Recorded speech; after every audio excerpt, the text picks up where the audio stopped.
Nasa bahay ako ngayon. Nagbakasyon. I love it. Masarap na napalibutan ka sa mga mahal mo sa buhay. You know, tahimik, kumpleto. But in the back of my mind, alam kong babalik din ako sa trabaho. It's gonna be, you know, it's gonna be hard. Mixed feelings when kung palapit na yung time mo na babalik na naman sa trabaho.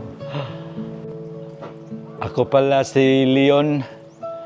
Matagal na akong nagyayati as a seaman, being a seafarer started on my younger age. Matagal na, mga sobrang 3 dekada na siguro. Gusto ko lang malaman mo na hindi ako isang influencer.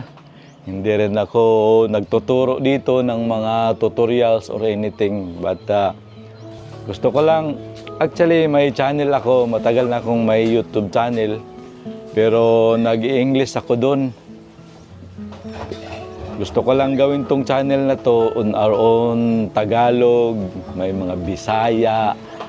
Kasi mas maganda yung sariling sariling lingwahe. Mas madaling i-explain baga, or comes from the heart, or something like that. But yeah, this channel, marami na kasing mga channel, marami na akong nakita na mga YouTube channel na maganda, mga ganito. But gusto ko itong channel na gawing ipakita lang ang mga lugar naming napuntahan, trabaho namin, kung anong buhay sa yate as a seafarer. Not to flex, hindi nagyayabang. Gusto ko lang makita yung raw life namin sa pagtatrabaho sa yate.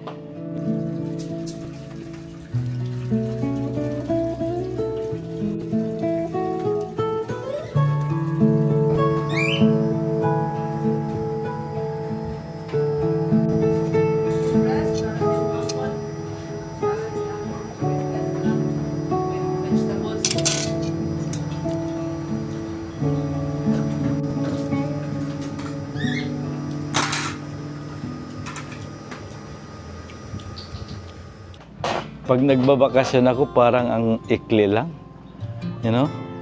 Pagdating mo dito, i-try mong sulitin lahat, gawin mo ang lahat ng gusto mo, but it's still, parang ang ikli lang talaga. Because, I guess, parang sa likod ng isip mo ba na babalik ka na naman, kaya nga nagmamadali ka sa lahat. Nagmamadali kang gawin mo ang mga bagay mong gustong gawin, trying to catch up on everything in life. But, that's the hardest part.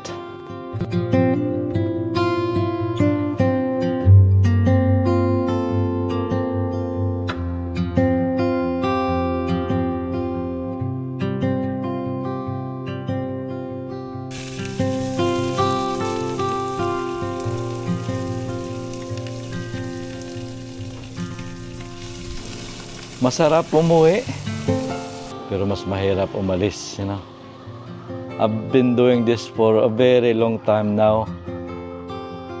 Repeat, going home, back to work. But I'm not complaining. Pinili ko naman ito talaga eh. So, lagi duka-duka sila. Yoy. Irkun. Sun oil.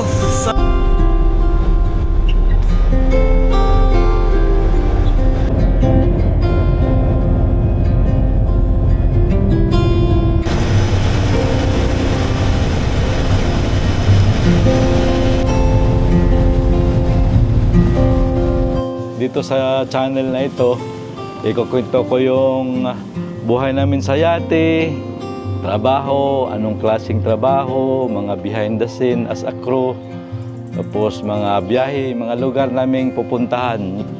Pero higit sa lahat, yung buhay namin sa likod ng mga paghihirap at trabaho sa yate.